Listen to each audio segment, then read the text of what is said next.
नमस्कार। आशा है आप सब बहुत अच्छे हो।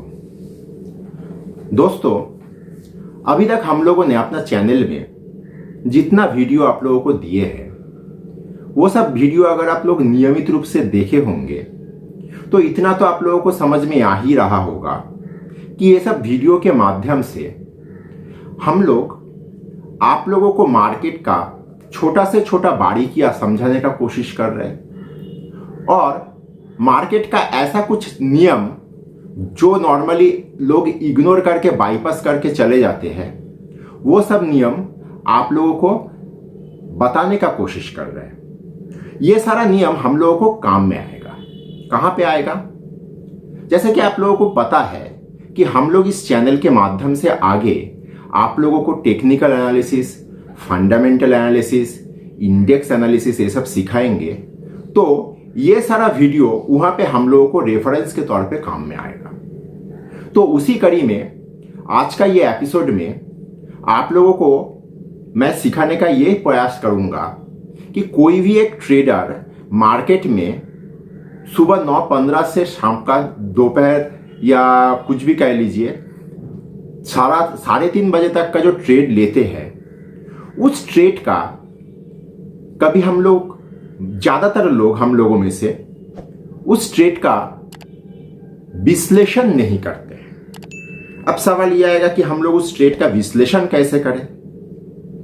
तो इस विश्लेषण को अलग अलग नाम से बुलाया जाता है। कोई इसको कहते हैं कैपिटल लाइन बनाना, कोई इसको कहते हैं कि सिस्टम टेस्टिंग करना। मेनली ये होता ये है, कोई भी व्यक्ति मार्केट में जो ट्रेड करते हैं वो अपना ट्रेड का एक लेखा जोखा मेंटेन करता है और कायदे से करना चाहिए। कैसे? देखिए, आप लोग अगर मार्केट में ट्रेड करते हो तो ट्रेड को दो तरह से विश्लेषण किया जाता है। कोई एक तरीका फॉलो करता है, कोई सेकेंड तरीका फॉलो करता है, कोई दोनों तरीका फॉलो करता है। पहला तरीका क्या है? पहला तरीका है कि ट्रेडर या ट्रेडिंग का स्ट्राइक रेट निकालना।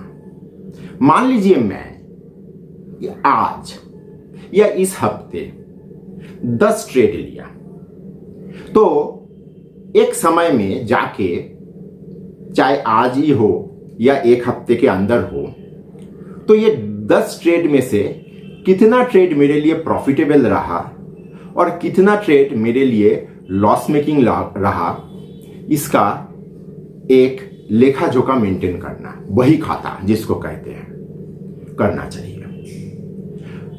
कोई व्यक्ति सेकेंड पॉलिसी फॉलो करता है।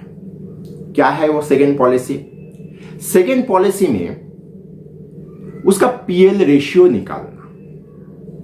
मान लीजिए आप या मैं मार्केट में अगर ट्रेड कर रहा हूं, देखा जा रहा है कि मेरा जो ट्रेड प्रॉफिट में आ रहा है, जा रहा है, उस ट्रेड में मैं 1 रुपया करके प्रॉफिट कर रहा हूं और जो ट्रेड में मैं नुकसान कर रहा हूं उसमें मेरा 3 रुपया नुकसान हो रहा है।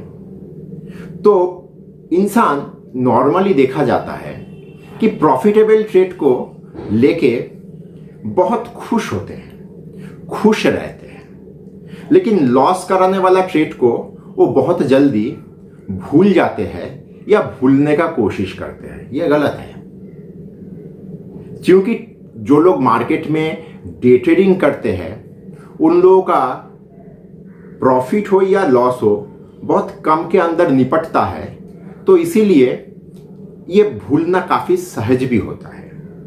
लेकिन अगर आप एक कायदे का ट्रेडर बनना चाहते हो मार्केट में, तो आपको ये बही खाता सही तरीके से रखना आवश्यक है।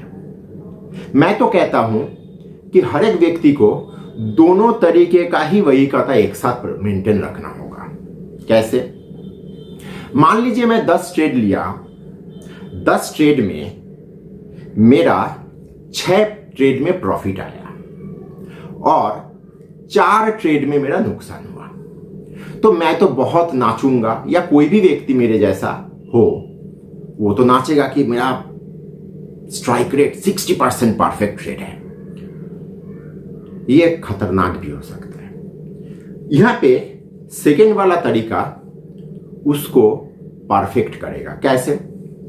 मान लीजिए देखे अगर कि उसको जो 6 ट्रेड में प्रॉफिट आ रहा है, हर एक ट्रेड में 1 रुपया करके प्रॉफिट आ रहा है, तो 6 ट्रेड में 6 रुपया प्रॉफिट आया, और जो 4 ट्रेड में उसका नुकसान हुआ, मान लीजिए हर एक ट्रेड में उसका 2 रुपया करके नुकसान हुआ, तो 4 ट्रेड में 4 दूगने 8 रुपया का नुकसान हुआ।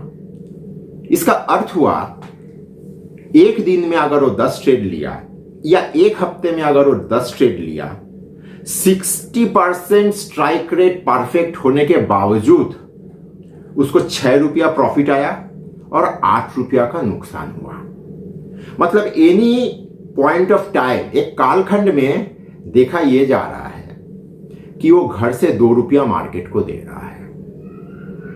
तो अगर आप या आप लोग एक ट्रेडिंग में सफलता पाने का कोशिश कर रहे हो, तो सबसे पहले स्ट्रिक्ट अकाउंटिंग प्रोसीजर फॉलो करिए, प्रॉपर वे में बही खाता मेंटेन करने का कोशिश करिए, और हमेशा खुद को विश्लेषण करिए कि इस हफ्ते आपने कुल कितना ट्रेड लिए और वो टोटल ट्रेड में कितना ट्रेड आपको प्रॉफिट में आया, कितना ट्रेड आपका लॉस करवाया, प्रॉफिट कराने वाला ट्रेड का प्रॉफिटेबिलिटी कितना है, लॉस कराने वाला ट्रेड में पर ट्रेड में आपका कितना नुकसान हुआ।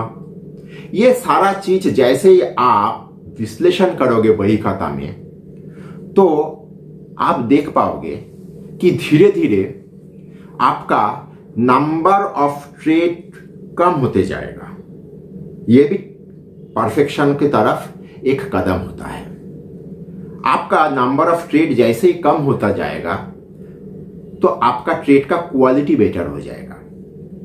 मतलब पहले आप देखोगे कि खुद का अगर विश्लेषण करोगे तो देखोगे कि आप क्वांटिटी ट्रेड कर रहे हो, दिन में 8, 10, 15 ट्रेड कर लेते हो। लेकिन जैसे ही ये सारा चीज आप फॉलो करोगे, तो आप देख पाओगे कि आपका दिन का नंबर ऑफ ट्रेड कम हो रहा है और ट्रेड में परफेक्शन का निखार आना शुरू हो गया। तो आज का क्लास के माध्यम से मैं आप लोगों को इतना ही कह रहा हूं कि आप लोग कोशिश करो कि हर रोज का ट्रेड का एक हिसाब लगाओ, कैसे क्या हो रहा है। क्योंकि लोगों में आमतौर ये होता है कि शाम का ब्रोकर के पास से कॉन्ट्रैक्ट नोट आता है या वालान आता है, स्क्वायर ऑफ बिल आता है, मतलब अलग अलग ब्रोकर का अलग अलग पैटर्न होता है, तो कॉन्ट्रैक्ट नोट तो मिल ही जाता है। तो एक कॉन्ट्रैक्ट नोट के माध्यम से वो लोग देख लेते हैं कि कितना आ रहा है या कितना जा रहा है, बस यहां से बात को निपट लेता है। लेकिन इस तरीके से काम करना सही नहीं है। तो आज हम लोग कैसे अपना बुक्स मेंटेन करें, कैसे खुद का ट्रेड का गलतियां निकालें, इस तरीका को सीखा। एक आवश्यक सूचना के साथ आज का एपिसोड खत्म करूंगा कि हम लोग बहुत जल्दी इस चैनल में टेक्निकल एनालिसिस का क्लास शुरू कर रहे हैं। थोड़ा नज़र रखिए, वो बहुत ही रोचक होगा और आप लोगों के लिए बहुत काम का होगा। धन्यवाद।